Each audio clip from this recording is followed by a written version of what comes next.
I was in Africa. In Kenya, flown to Tanzania. I'd gone to Zanzibar. Great holiday, fantastic beaches, Indian Ocean. When God was making the oceans, Indian Ocean was the first one. So I was headed back to the States, right? And my flight was stopping in Kenya.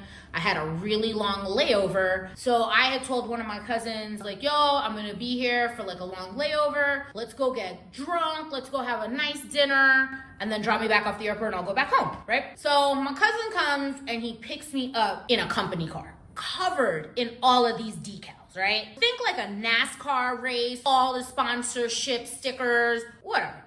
It's not my ride. Didn't even think anything of it, right? So I had said to my cousin, I said, bro, before we go get dinner, why don't we go to one of these curio shops so I can go get some souvenirs? He was like, cool, let's go out to one of the curio shops. We chopping it up, kicking, haven't seen the cuz. You know how it is, family fun day. Get to the curio shop, get inside, get all of our stuff. And now let's go get drunk and have dinner. So we're getting into the car. And as we get into the car, all these cops come into the compound where the curio shop is. One of the cops blocks our car. We're T-boned like this. I'm on the passenger side, he's on the driver's side. One cop comes on this side, one cop comes on this side, and now cop and my cousin are going back and forth in Swahili. Homeboy over here, he looking at me, I'm looking at him. This cop goes inside the car, pulls the keys out the ignition, takes the fucking keys. So I'm sitting here like, I don't know what they saying, but this is about to be some shit. So homeboy takes the keys. This cop rips open my door, pulls me out, pulls him out. Now they've got us up over here. Another paddy wagon comes inside the compound and it's already got people inside of it locked up. So they're going back and forth and apparently it's the issue with the car. So now this police was like, you can't drive this car. Cousin's like, why not? He's like, it's illegal to drive this car. It's like, how is it illegal to drive the car? The guy's like, you can't drive around a car that has company details unless you've got company documents. So I'm looking at him, I was like, what kind of nonsense is this guy saying? That I can't drive a car because it has company decals on it, but I'm a company employee, but I don't have no funds on it. Now that I have lived in Kenya for long enough, that was AKA run me some money and y'all niggas can go. But I was green back then, you understand what I'm saying? I was green. I was like, I don't understand. Now, clearly my cousin probably didn't have no cash on him, so they're going back and forth. Yo, they snatched my cousin up. They literally snatched my cousin up, put him in the back of the paddy wagon, and these guys just like start to walk away. I'm standing here next to the car and I was like, yo, hello, excuse me, excuse me. So the cop who was on my side, he comes back over to me and now he's just direct. He's like, how much you got on you? Now something told me, don't run all your cash to this man because this feels like something funny, right? So I was like, I only got like 20 bucks. He looks at it, takes my money, puts it in his wallet and literally turns around and walk away. I was like, yo, are you kidding me? I was like, at least just give me the car keys. I said, look, my bags are in the car. My bags are in the car. I'm going to the airport. I'm traveling tonight.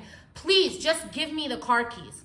This cop looks at me, looks across to the empty field, takes my keys, and boom, throws them into the fucking empty field across from the parking lot. He said, go and find them or next time have enough money on you. So now this whole time this melee is going on, the lady who owns the curio shop, she's standing outside at the door watching all this shit. They take my cousin and he's gone. They just take. I don't live here at that time. I had no idea where we were. The lady, she sees me, she was like, I can't believe these assholes did that. I was like, who does that? So God bless this lady. Me and her are now in this field looking for keys in this dusty ass field across the field. Thank God, I guess she really peeped where the keys had flown because it probably took us only like 20 minutes to find the keys. Like, thank God. So we get the keys, I get in the car. I don't know where to go. I only had a phone on me, but I didn't have like a GPS. I didn't have data. I just started driving, right? I started driving,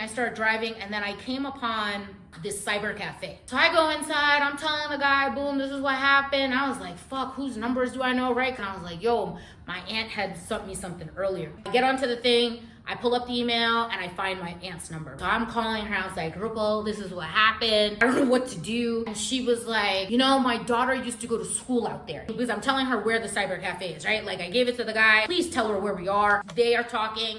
Hands me back the phone. So she was like, okay, I know where you are. There's a school very close to where you are. Just drive to that school and I'm gonna send my driver there to pick you up and then you can follow him back. I was like, thank God, yes. So I'm looking up the little directions, draw out my little map. I pull out and I start driving towards the school. As I'm driving towards the school, the phone rings. So I pick it up and I was like, what? It's my cousin. And he's like, where are you? I was like, Ripple told me to start driving to the school, so I'm on that way. He was like, just stop the car and don't go anywhere. Bro, I don't know where the hell I'm at. What you mean just stop the car? He was like, stop the car, the cops are coming to you.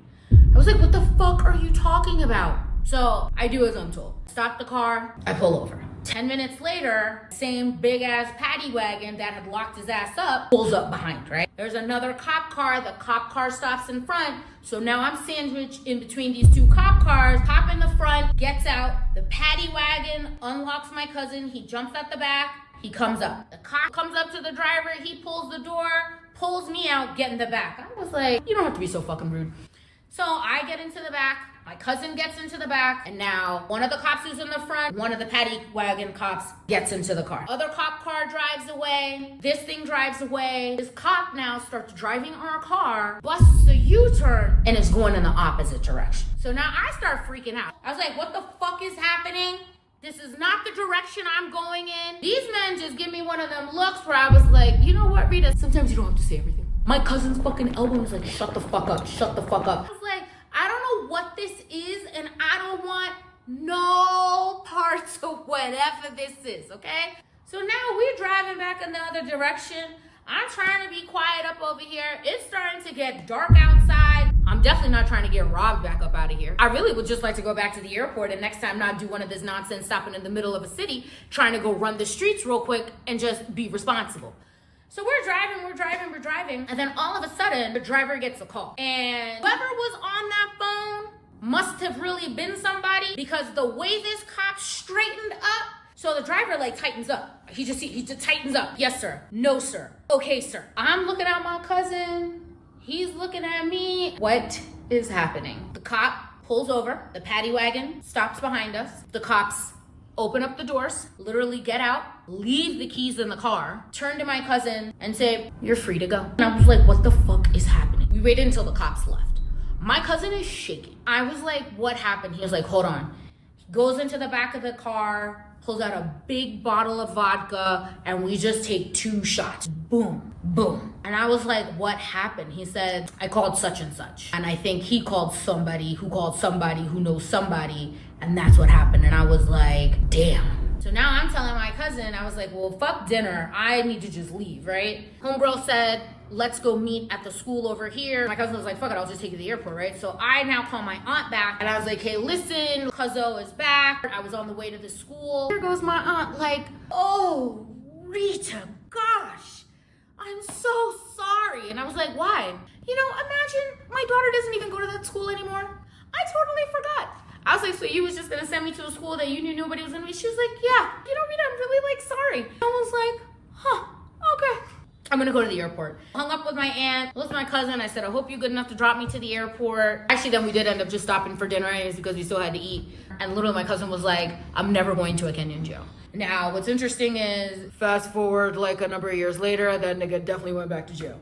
But on that day, thank God we did not go to jail. I made it back home, but now, let me tell y'all something. You got the police coming up on you, and it's like, oh shit, I'm literally stuck inside of this car with a bunch of police. This ain't gonna be good. This ain't gonna be good. Anyways, they let us go. And this is a good message to, you better know somebody who knows somebody who knows somebody. Thank God for knowing that somebody.